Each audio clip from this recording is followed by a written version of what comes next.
So এটা হচ্ছে একটা হিরো থ্রিলার 160R। এটা হচ্ছে ওল্ড মডেল, এটা বর্তমানে ডিসকন্টিনিউ করে দেওয়া হয়েছে। আর বর্তমানে যেটা চলে সেটা হচ্ছে হিরো থ্রিলার 164B। সো আজকে বাইকের কিছু ডিটেলস এবং একটা ফার্স্ট ইমপ্রেশন রাইড আপনাদের সাথে শেয়ার করব। আর এই বাইকের একটা ইউজার রিভিউ, এটা হচ্ছে আমার ফ্রেন্ডের বাইক। সো ইউজার রিভিউ আমরা রেকর্ড করে ফেলছি, সেটা চাইলে আপনার চ্যানেলে দেখতে পারবেন। সো চলুন শুরু করা যাক।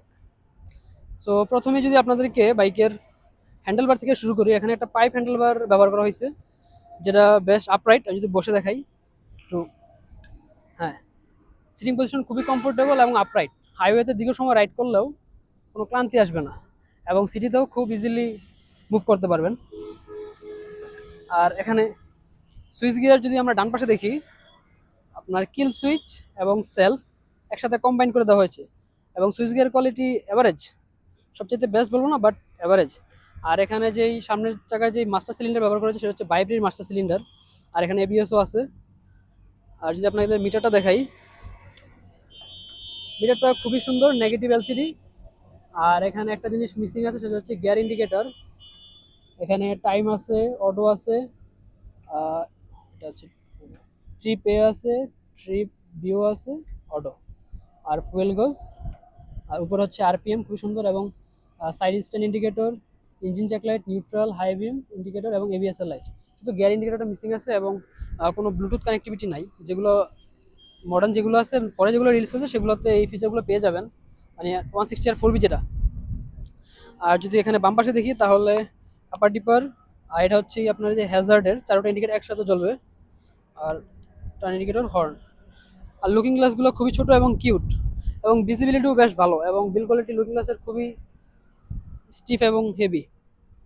আর সবচেয়ে মজার বিষয় হচ্ছে ক্লাসটা হচ্ছে খুবই সফট। ক্লাসটা ইউজ করে খুবই মজা পাওয়া যায়। আর এখানে আরেকটা ফিচার হচ্ছে যে এখানে ইউএসবি দেওয়া হয়েছে। এটা হচ্ছে ইউএসবি, হ্যাঁ, এটা হচ্ছে ইউএসবি বি। মনে হয় নীল কালার, হয়তো ফাস্টে যাবে হবে 10 ওয়াট বা 15 ওয়াট, শিওর না, বাট এখানে এটা আছে। আর যদি আমরা একটু নিচে আসি, তাহলে বাইকের হেডলাইট। আর আমি তো বলছি বাইকে ফুল এলইডি সেটআপ ব্যবহার করেছে, কোনো হ্যালোজেন নাই। আর বাইকের ফ্রন্টে হচ্ছে এলইডির বিম।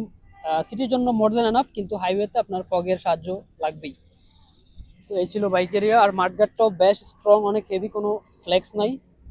আর সাসপেনশনগুলো সামনে যে ফর্ক ব্যবহার করেছে। আর নতুন ফোরবিতে হচ্ছে কেওয়াইবির সাসপেনশন, সেটা হচ্ছে এটার নতুন ফোরবির আকর্ষণ। সেটা বেশ ভালো একটা সাসপেনশন, এটাও খুব খারাপ না, এটার ফিডব্যাকও বেশ ভালো। আমরা হালকা বাঙ্গা রাস্তা চালাইছি, আমি কোনো সমস্যা দেয় নাই। আর এখানে বেশ বড় একটা ডিস্ক ব্যবহার করেছে, কত মিলিমিটার সেটা সঠিক বলতে পারলাম না, কিন্তু ডিস্কটা বেশ ভালো, বড়। আর এখানে এবিএস এর রিং। আর একটা খুবই মজার বিষয় হচ্ছে যে এখানে কোম্পানি থেকে স্টিল ব্লেডের যেই ব্রেক লাইন সেটা দিয়ে দেওয়া হয়েছে। সো আলাদা করে কিনতে হবে না। বা রাবার ব্রেক লাইনের যে সমস্যাটা, কয়েক আহ, কয়েক হাজার কিলোমিটার ইউজ করলে রাবার ব্রেক লাইনগুলো যে সমস্যা হয়, সেই সমস্যাটা এখানে নাই। সো এটা খুবই ভালো করছে। সো এখন যদি আসি বাইকের ইঞ্জিনে, ইঞ্জিন হচ্ছে হিরো হাঙ্কের মতো দেখতে। হাঙ্কি না শিউর না, বাট এটা একটা 160 ইঞ্জিন, এবং ইঞ্জিনের টর্ক হচ্ছে 14 Nm, এবং হর্স পাওয়ার হচ্ছে 15 হর্স পাওয়ার। সো বেশ পাওয়ারফুল একটা ইঞ্জিন। আমরা এটাতে 0 to 60 চেক করলাম মাত্র।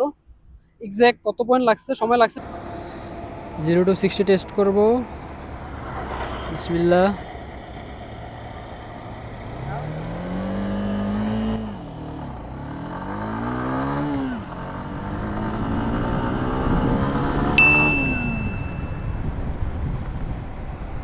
সেটা আপনাদেরকে ভিডিও স্ক্রিনে দেখাই দিব।